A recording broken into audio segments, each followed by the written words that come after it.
Hello, this is David Wisman, and I'm going to be talking to you about my project summary for the Leaders Standard Work for New Managers course. This course is for new managers and it targets them in their first 30 to 60 days in role. The course covers two primary requirements that they must perform almost immediately upon accepting the new role. Today they don't really have any training on these two things, so this is new for them. They basically go through on-the-job training, and the messaging that they receive is inconsistent or incomplete. So this new course strives to provide instruction about the two key tasks that cover what they are, what their objectives are, their purpose, the expectations, and then it helps them understand what good looks like. So we're going to be talking about huddle meetings, as the slide shows, and Gemba walks. So first of all, what's a huddle meeting? It's a meeting in a continuous improvement environment where people get together daily or weekly to talk about their workloads, to look at where things are backing up and what's getting in the way, and then to work together to solve problems. So that's what huddle meetings are. The Gemba walks, those are places where the manager goes to, where the work actually happens on a regular basis. Sometimes it's 2 to 3 times a day, to go there to talk to people who are doing the work, to look what's going well, and also look for what might need to be improved. And then their focus is on the process and fixing the process, not blaming people. So those are the two topics for this particular session. What we're now looking at is actually a copy of the course for Leader Standard Work for New Managers in the Moodle Learning Management System. The course actually has 7 modules, and as you'll see as we scroll down, we start with a news forum where there's information about the course itself and any updates. Then there's an introductory section that includes things like meeting your facilitator, and a welcoming podcast, and then documents like the syllabus, guidelines, objectives, and a place you can look for information on navigating if you're having trouble with the Moodle system. Then we get to the assignments themselves, and the first section on introductions has an assignment, a question and answer, and also a challenge to go deeper if you would like to. There's an assignment there as well, it's optional. Then we have lessons 2 through 7. This is where the content actually begins.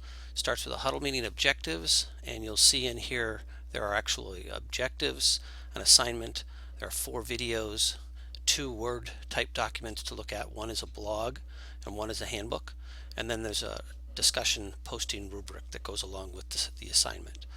Each of the videos opens in a separate window and plays. It should play automatically.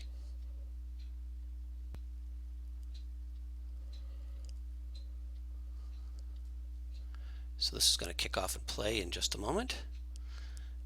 And it should be playing in a separate window, which makes it easy to close and easy for one to actually move back to the original course.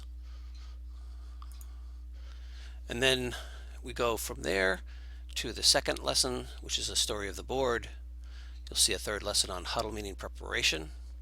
Again, you'll see things like huddle meeting videos, tips, and also documents on the web that you would go to excuse me, to read and try to understand and learn the objectives.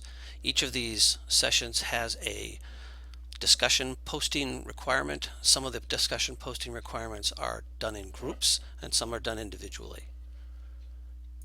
And we move through the course assignments to the Gemba walk piece, dealing with abnormalities, and the final session is a webinar where we recap and actually apply what we've learned. So as an overview of the course, it starts with that introductory lesson that you just saw. Then there's huddle meetings in lessons 2 through 4. Gemba walks, this is lessons 5 and 6, and again we pull it all together in lesson number 7. The challenges that I faced as I was building this really started off with proprietary information. What we currently use today in the company I work for is not subjects that I can actually share, so that meant that I needed to locate content on the web that's consistent with our internal process that we'll be able to adapt it later. I also needed to learn another LMS system, in this case Moodle, and although I have had experience with other LMSs, that learning curve of course is still there, and it was one of the challenges I faced. Understanding what good looks like in an online environment. I only have experience really with online classes that I've attended here at school as an example, so I'm not saying that they're bad, I'm just saying that one of the things that I needed to learn here was what really good looks like and how I can actually build something towards that.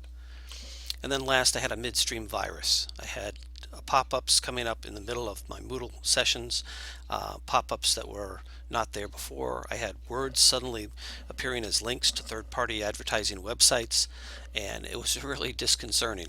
So I ended up deleting the last 3 programs that I had loaded on the computer, and the issue thankfully went away. So, rewards. Well, first of all, Moodle successes. When links worked, those may have been small successes, but they were really uplifting when I actually had them. So that was a really nice feeling. And the other thing that I think that really made me feel good was when I was able to find online content without advertising attached to it. You'd be surprised how difficult that can actually be. Lessons learned. Well, online learning takes a lot more time to build than many people think. There's so many details because you're not available as an instructor to answer their questions that you have to think through ahead of time. Like, for instance, the detailed expectations are really important, so a syllabus can really handle a lot of those.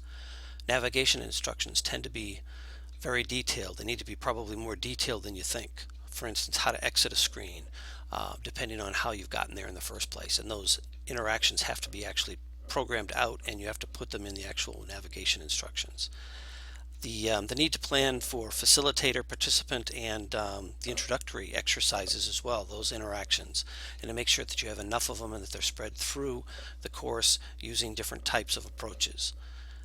It's also rubrics, the value of the rubric itself and their construction, and how a well-designed rubric can focus learners on key concepts and help them really construct knowledge. And last, value of participant interactions. It's really incredibly powerful and it increases learner interest, and it's also something that's very easy for developers to forget. When we think about delivering content to someone, somebody will take that content, absorb it, and then they'll all of a sudden understand it. But the reality of it is that they really don't construct knowledge until they've had a chance to talk to peers about it and to interact with it in different ways. So these interactions are really key to the learning process. So what would I do differently? Well, research highly rated courses before I began designing and development work. I mean, it's nice to see them at the end of the program, but I probably should have started looking for well-designed classes ahead of time as examples to give me something to shoot for. Then, of course, my next steps. Well, since this particular program was created specifically as something that I might be able to use at work, even though I couldn't use materials from work, I want to make sure that I've completed all 7 lessons. And then I want to use internal peer reviews where I work, adapt the internal processes and documents that we do use at work, those things that were not available because they were proprietary earlier, and then implement the entire thing in our own internal LMS system, and pilot to find out how it's working with the intended audience. So thank you so much for your interest in this course. I wish you all a very peaceful holiday season. This is Dave Wisman signing off.